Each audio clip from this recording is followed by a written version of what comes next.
Okay, well, thank you very much mga kaibigan, mga kababayan, mga Filipinos dito sa Malaysia, mga Filipinos dyan po sa Pilipinas, and mga Filipinos, migrant Filipinos sa iba-ibang nation dito sa mundo. I would like to say magandang araw sa inyong lahat, and ito po si Nico Fabian inviting you once again dito po sa programa natin, ang Nick Talk, The Real Talk with Nico. Ngayon po is March 26 na po, and today is Wednesday na po. And of course, mayroon din tayong mga topics ngayon that I'm going to share with you. Hindi lang ang mga story po, but also I will share with you some footages regarding mga importanteng issue dyan po sa Pilipinas and dito po rin sa Sabah.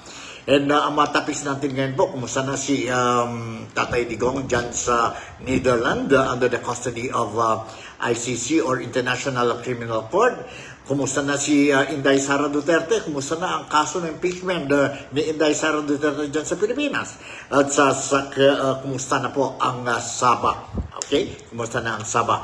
Now, to start with po, I would like to share with you itong isang balita po which I believe na kailangan din po kayo, mga followers ko, no?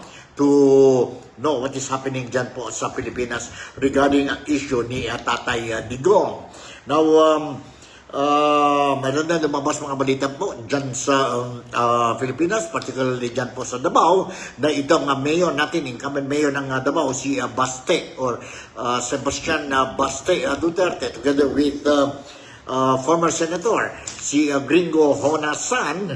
Nag-usap-usap na sila po during one of the campaign rallies ni Senator or former Senator Gringo Honasan, and he's an aspirant to be a senator again dyan po sa Pilipinas come midterm election na May 12. And ito po ang balita I want to share with you po regarding ang mga plano ni Baste at saka ni Gringo Honasan tungkol sa issue ni Tatay Digong. So, ito po, let me read this news article sa inyo po, published by GMA News. The Davao City Mayor Sebastian Baste Duterte and the former Senator Gringo Honasan are planning to file petition before the International Criminal Court or ICC to bring back former President Rodrigo Roa Duterte to the Philippines po. May plano daw si Honasan at saka si Baste to file a petition. Mag-file daw sila ng petition na dyan po sa ICC so that makabalik si Tatay Digong. In a statement last Monday, si Gringo, si Honasan said the petition will be filed through a People's Initiative signature campaign. So magawa sila po ng signature campaign, and yun po ang signature campaign will support ang petition nila po to bring back Tatay Digong sa Pilipinas. This petition is in accordance with the rules and regulation of the ICC, allowing the people to participate directly in ongoing proceedings, Honasan said.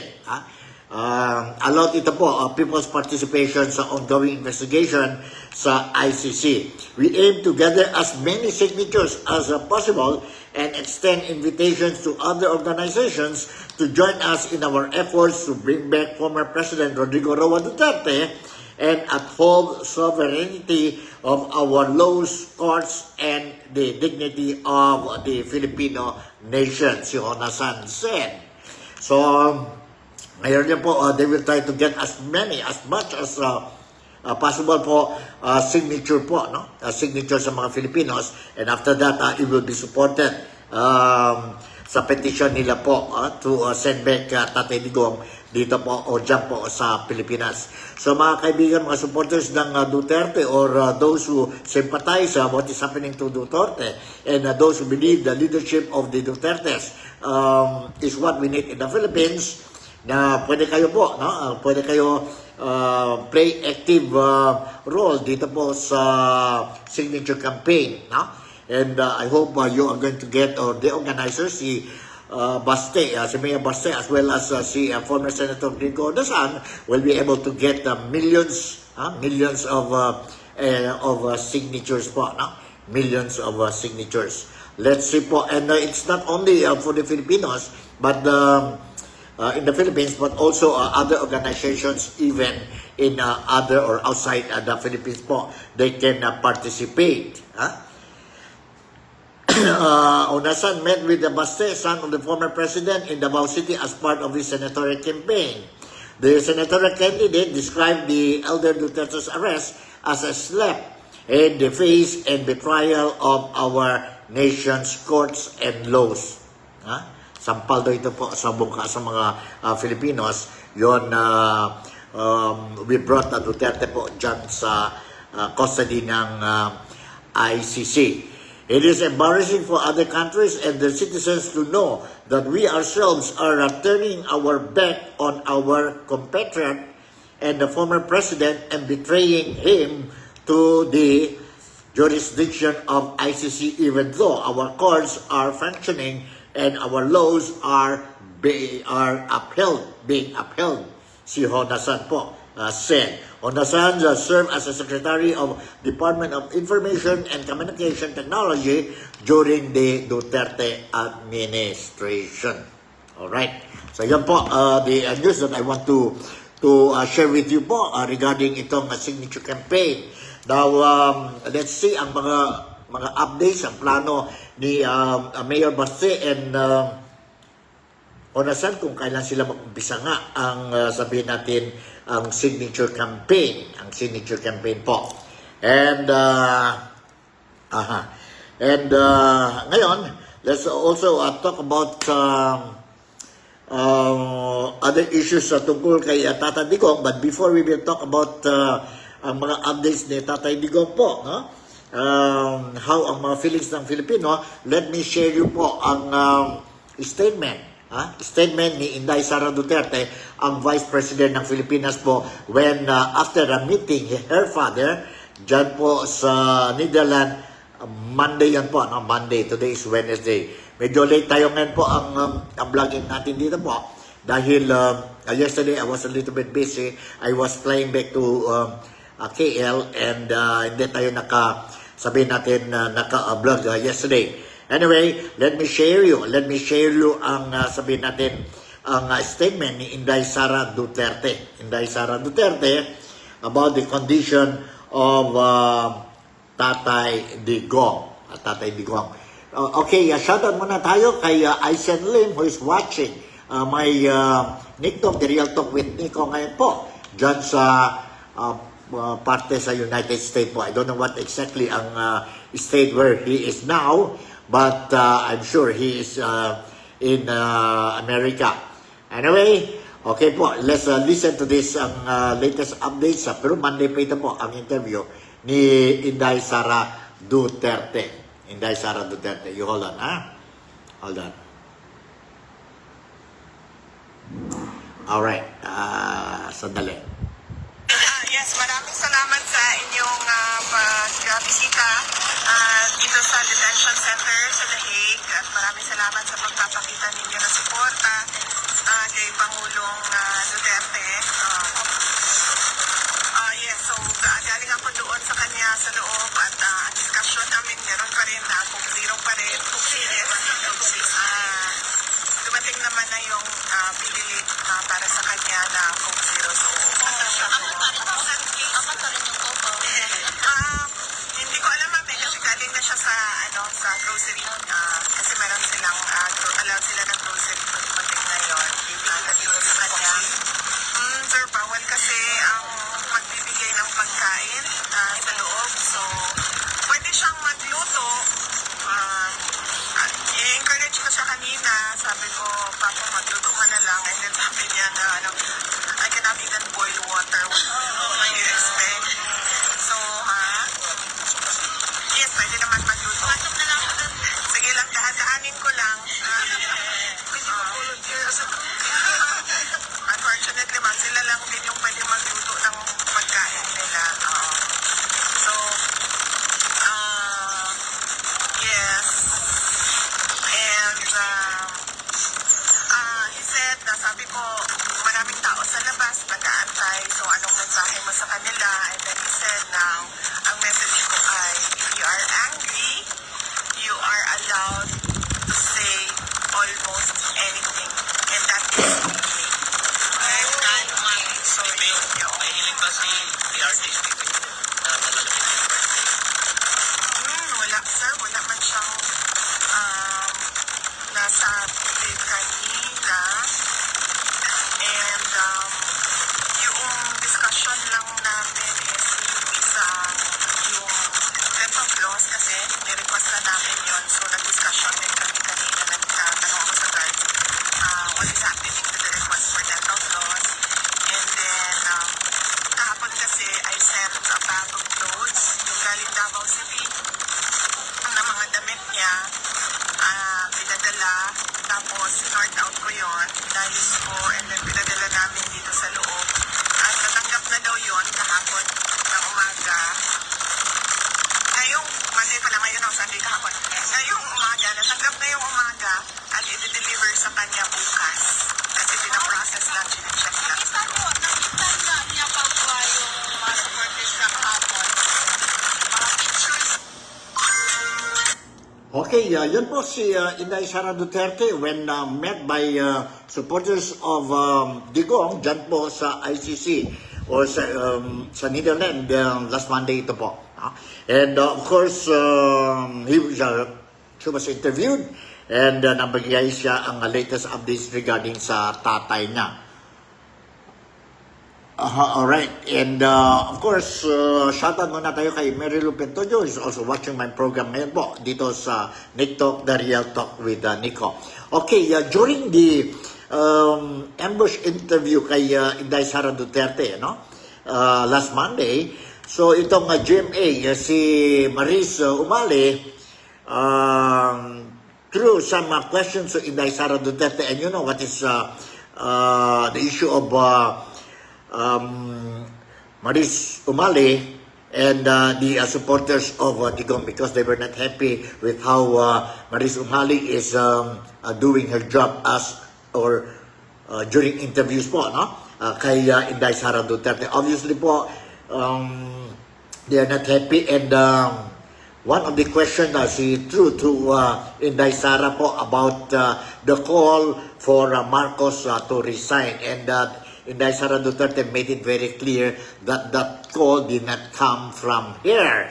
Did not come from her po, And nandito po ang interview. Let me share you ang interview ni Inday Sara Duterte by Maris Umali. And take note po ang mga supporters ni Inday. Apparently, obviously, they are not happy with reporter journalist Maris Umali po. Let's listen to this. You hold on, Hold on.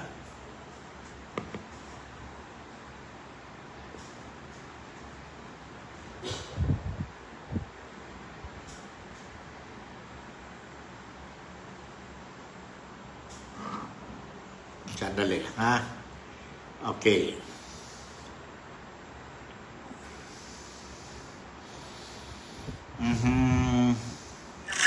Nawagan ng mga taga-suporta na mag-resign si Marcos.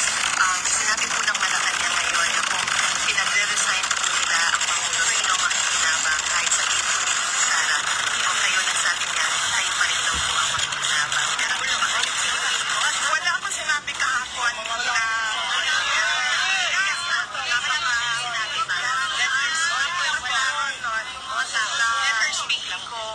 hindi ko siya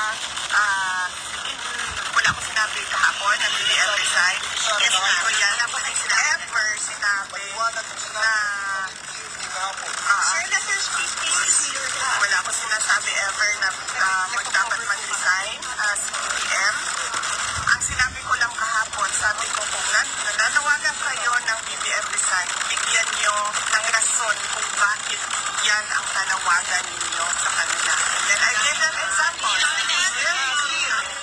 I gave them William. Ayan, may example po dito. Sinasabi niya. Kasi Dami na anomalya. Kapalaman dami ang payment sa mga drug addict. sabi ko sa mga tao, pag nanawagan kayo ng BBM resign, dapat sabihin ninyo kung bakit. Para naiintindihan ng mga nakikinig, bakit ba tayo na nanawagan ng resign? Maybe how are you managing yung case So yan po ang interview kay Inday Sara regarding itong issue na call for Bongbong Marcos to resign, which there was a call but made by the people during the interview of Inday Sara Duterte earlier po, no? But the call did not came from the mouth of Inday Sara Duterte. So she made it very clear to Maris Umali na mali din yan po ang report nila tungkol sa, sabihin natin, ang call for President Bongbong Marcos to resign po. Alright, and then one more issue I'm going to discuss na po is itong medyo mabigat ito, no? Medyo mabigat itong call, no? Mayroon na mga supporters ni Tatay Digong, sinabi na po ang OFW or Overseas Filipino Workers that they're going for a zero remittance. Zero remittance po. Now, listen carefully po. It is a time for the current administration of the Republic of the Philippines to realize the grave mistake they made against former President Rodrigo Roa Duterte po. Yun ang sabi ng Maisug Croatia chapter dyan po sa Europe. No? Dyan po sa Europe. And they said that this powerful global campaign will launch on the occasion of our beloved former President's 80th birthday. It means po from March 28 hanggang April 4. Week-long, zero remittance po. No? Parang protest ito po to the administration of Marcos po dahil what happened to Tatay Digong. A week of zero remittances will send a strong message. This is a significant loss for the Philippine economy, and the administration must heed the call of the OFWs or Overseas Filipino Workers to reinstate former President Rodrigo Roa Duterte back to our homeland. Yun po ang sigaw ng members of the Maisug Croatia chapter Europe. Yan po. So medyo mabigat ito po, no? 1 week and they're going to start itong zero remittance campaign on March 28, ang birthday ni Tatay Digong. March 28, that will be on Friday. That will be on Friday. And of course, there will be a lot of things will be happening during the birthday of Tatay Digong. Not only in the Philippines, but also sa iba-ibang partes sa mundo. Watch out lang tayo po. I hope all these gatherings will be a peaceful one and everything will run smoothly.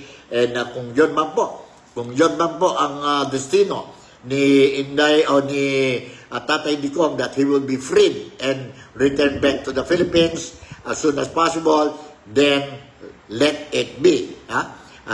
Good for all of us. Kung hindi din, klarong-klaro na po, sinabi na ni Tatay Digong, repeatedly said he is willing to face his fate po, whatever it is. Whatever it is. Okay? So, let's continue with our program, and this time around, from sabihin natin ang updates ni Tatay Digong tungkol ang health niya po at saka ang condition niya po.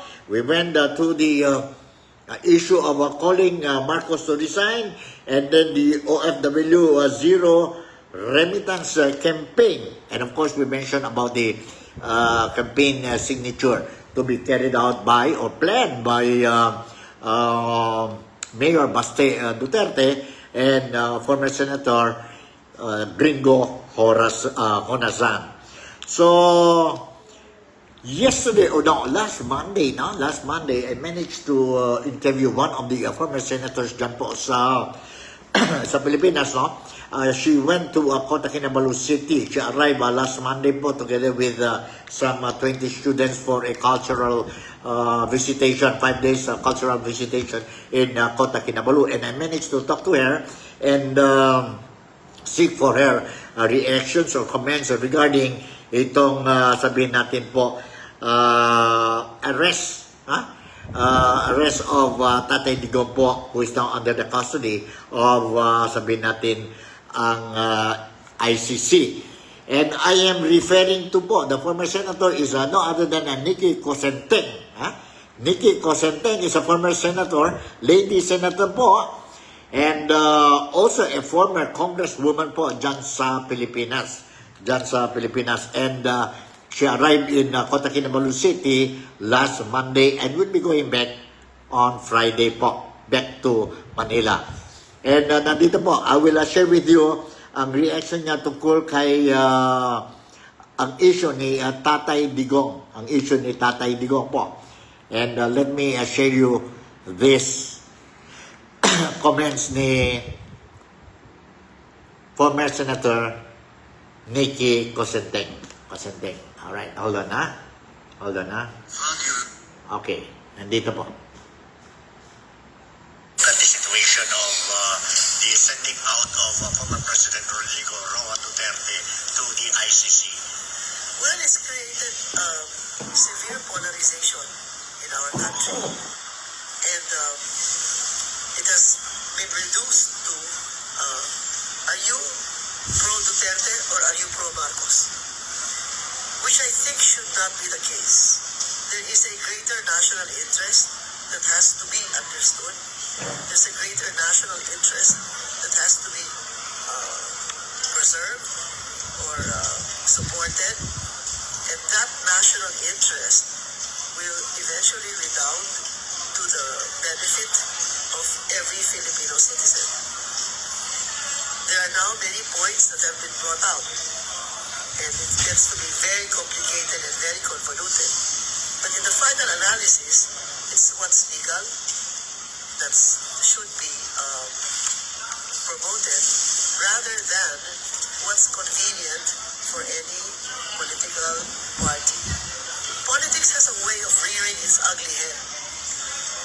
And more often than not, when politics becomes the reason for any kind of action, it turns out to be detrimental to our people. What do you think? Do you agree or disagree? The manner Tatay Digong was sent to the ICC, is it they violated the human rights of Tatay Digong, or there was a violation on legality, technicalities? I think they could have done it in a much finer manner. Because it does not, the style by which the former president was shipped off to The Hague, really baffles me. I mean, they could really have done it in a manner that's not as crude. And no matter what, a person is always presumed innocent until proven guilty. And all of these should be decided by the proper tribunal. As it is, it's really a mass publicity that maybe was used. And obviously, these are all political moves. So all the pro-Duterte people will feel one way, and the anti-Duterte people will feel the other way. So it's your way, my way, or the highway. I mean, why should it be this way? There are legitimate and objective concerns. Many questions have remained unanswered, even by high government officials. And soon it will come out that everybody seems to be stepping all over each other all over the place. Okay, that's it po. Si former Senator Nikki Cosenteng. Talking about ang reaction niya po. She gave her reaction regarding the issue of former President Rodrigo Roa Duterte. This time around po, when I asked her anong reaction niya tungkol sa call ni VP Inday Sara for President Bongbong Marcos to go for a drug test. A drug test po. And nandito po what she replied to me. Nandito po. Hold on ha. Nandito po ang reply niya sa akin. Hold on. Alright. Okay. Gathering was Vice President Inday Sara Duterte. And she mentioned that she repeated again, that there is a need for President Bongbong Marcos to go for drug tests. What is your comment? You know, to put the whole issue to rest, why not? I mean, if people are accusing me, for example, of being a drug addict, I will not even wait for other people to ask me to go. I'll say, okay, test me now. What kind of test do you want? Work it out. You know, if I have nothing to hide, I shouldn't care. Okay, my final question is, what advice can you give to the Filipino communities in Sabah, in Malaysia, now that we are facing and that we are very concerned about the health welfare of former President Rodrigo Roa Duterte, the coming of the midterm election, and the future of Filipinas? Well, as far as the elections are concerned, those who are eligible to vote should vote. That's one thing. As far as the Philippines is concerned, we've been through many challenges and we've survived. I just feel that geopolitics right now puts us even in a more precarious situation than the Duterte Marcos feud. We have bigger problems than this. To the Filipinos in Sabah? To the Filipinos in Sabah, if you're living well here, I'm very happy for you. Many Filipinos in the Philippines would really want to enjoy this kind of long-term peace, development, and prosperity in our country. Not everybody can be wealthy, but at least everyone can have equal opportunity for a better life. And that's what everybody wants, regardless of where they go. The Philippines has seen more than 12 million Filipinos overseas already right now, which means 10% of our population is not even in the country. Okay, pahabol lang. Do you think there will be an impact on this Duterte issue in the coming midterm election? There could be. Those people who are undecided may go one way or the other. And those people who are pro one side or the other will stick it out with the one side or the other. That's a normal, natural tendency. Same thing happened in the United States, and same thing will happen anywhere and everywhere else. Okay, thank you very much, Madam Senator. Okay, that's it. That's what you heard from former Senator Nikki Cosenteng, Cosenteng regarding ang issue ni Tatay Digong. And yeah, mayroon din nag-text sa akin, may footage ba si Sir Nico about the OFW zero remittance? Mayroon tayong footage dito po, but it is a report, no? A report ito po, and let's see if I can give you this thing, sandali, para they will not tell us fake news tayo. Fake news tayo. Alright, nandito, sandali, alright? Okay, let's listen to this. Ang hingi sa akin ang followers natin po sa Nick Talk, The Real Talk with Nico. Nandito po.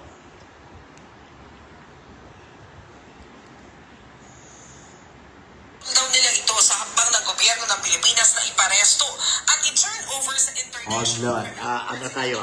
Mabuti pa, we start talaga. Beginning. Kumakalat ngayon sa social media ang panawagan para magsagawa ng OFW Zero Remittance Week. Inisyatibo raw ito ng may Sue Croatia chapter sa Europe. Pagtutol daw nila ito sa hakbang ng gobyerno ng Pilipinas na iparesto at i-turn over sa International Criminal Court si dating Pangulong Rodrigo Duterte. Kalakip din ito ang panawagang ibalik sa Pilipinas ang ating Pangulo. Kinumpirma yan ng isang opisyal ng grupong may Sue Croatia. Napili nila ang March 28 kasabay ng 80th birthday ni Duterte. I hope that our respected President of the Republic of the Philippines, His Excellency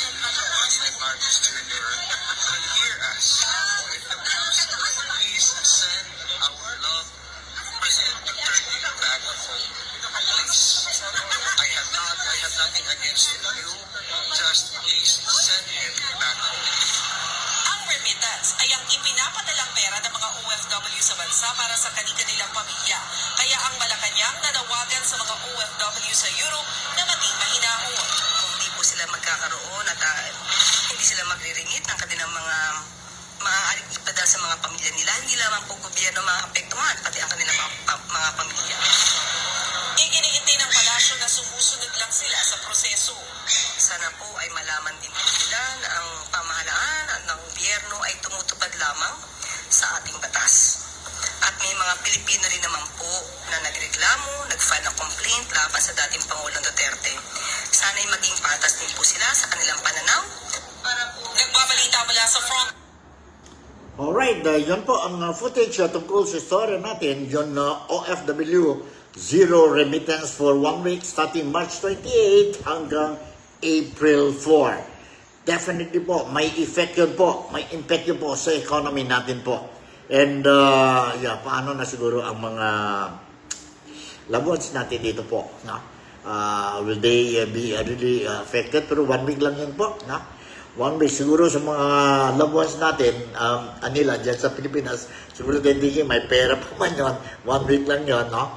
But what will, ang impact dyan talaga po sa economy ng Pilipinas, 7 days, we will really feel ang negative impact ng sabihin natin na itong move, no? That they will go for zero remittance. May problema na tayo po sa transportation, mga transportation dyan sa Pilipinas. May rally sila dyan sa Pilipinas. Apektado ang force, ang mga estudyante, ang mga government officers, they have to stop, no? Suspend ang operation po dahil sa itong negative effect ng rallies dyan sa Pilipinas, dyan sa Manila. And here comes another problem po. Here comes another problem. But let's see. Let's see. Okay, yesterday, mayroon din tayo na narinig yun na balita wherein ang representative, House of Representative, ang Kongreso po, ang grupo ng those who fight against Duterte, yon impeachment, si Inday Sara Duterte po, no? Ang grupo, ang lawyers team ng Kamara, no? They are asking for to issue a summon to Inday Sara Duterte and answer ang mga allegations po, no? So, mayroon silang petition and nandito po ang head nila po sa legal team, si Honorable Marcelino Libanan po, to explain anong petition that they have filed dyan po sa Supreme Court yesterday. Nandito po. Let's listen to this. Let's listen to this. Hold on, ha? Alright. Let's listen to this. Okay, sandali. I'll give you full screen. Lahat magandang hapon. Sa sinabi po, tungkol sa sinabi ni Congressman Rules Gutierrez kanina, we filed a motion for entry with motion to issue summons sa Senado. Ito po ay tungkol sa pag-file ng House ng impeachment noong February 5 laban sa ating Vice President Sara Duterte. At pinirmahan po namin ito noong March 14 na entry with the motion to issue summons. Pero hindi namin kaagad i-file dahil ang tingin po namin ay break nila. Sinasabi nila baka hindi sila makapagtrabaho dahil break na yung Senado. Pero apparently nagkaroon po sila ng hearing last Thursday nung committee ni Senadora Amy. Ibig sabihin, nagtatrabaho pa rin po ang Senado. Kaya ngayong araw ay i-final po natin itong entry with motion to issue summons. Anong ibig po sabihin nito? Una ay pinahayag po namin na nakahanda po ang House. Kahit po ngayon ay panahon din ng kampanya po namin, kami ni Congressman Rules Gutierrez ay nangangampanya. Dahil inatasan po kami na maglitis, maging prosecutors, ay gagawin po namin ang aming tungkulin. At ayon po sa rules of impeachment ng Senado, pag mayroong na-file sa Senado na impeachment complaint, the Senate shall start the proceedings forthwith. Simulan kagad. Anong ibig sabihin ng forthwith? Without delay. Right away. Without delay. Yun po ang ibig sabihin po ng forthwith. So, kahit ano pong ginagawa natin, dahil napakahalaga po ito, ay kailangan gumulong kagad ang impeachment.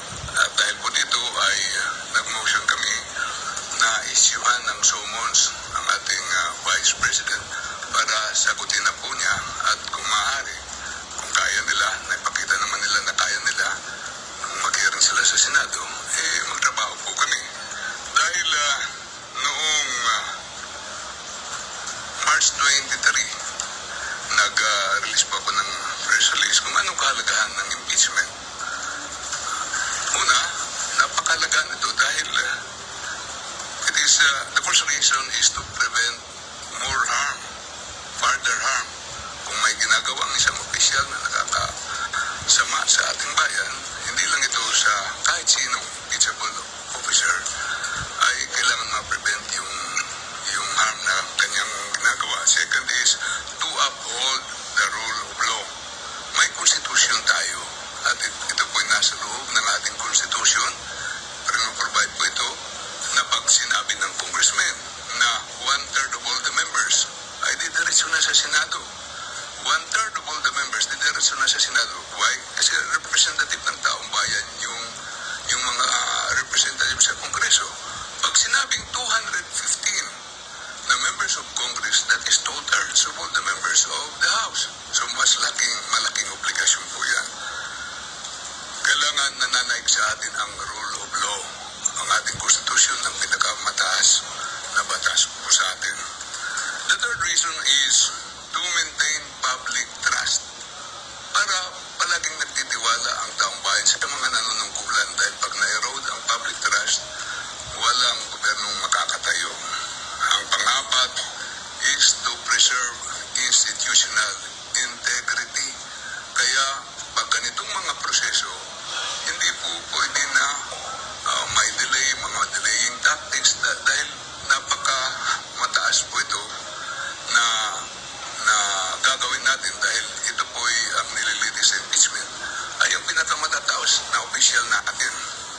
Ang panglima is to set up precedent to deter future misconduct of high public officials para kung may hindi tamang ginagawa ay saan hindi na mangyari.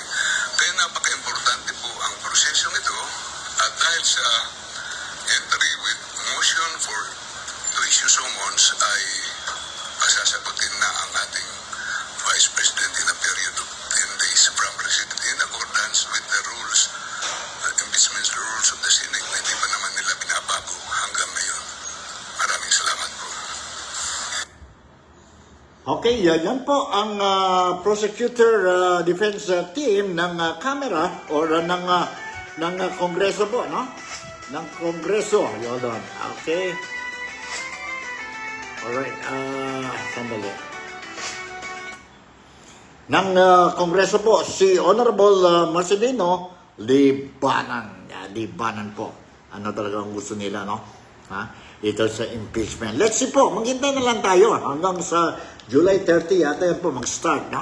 Mag-start ang jump-start ang hearing, impeachment trial ni Inday Sara Duterte po. Yon ang desisyon ng Senate President si Senator Chis Escudero. But anyway, I'll give you whatever updates regarding the issue po, itong impeachment trial ni Inday Sara Duterte, as well as whatever new informations or updates tungkol kay Tatay Digong, especially that she will be or he will be celebrating her 80th birthday. He will be celebrating his 80th birthday on March 28. And I was trying to understand, nandiyan na po ang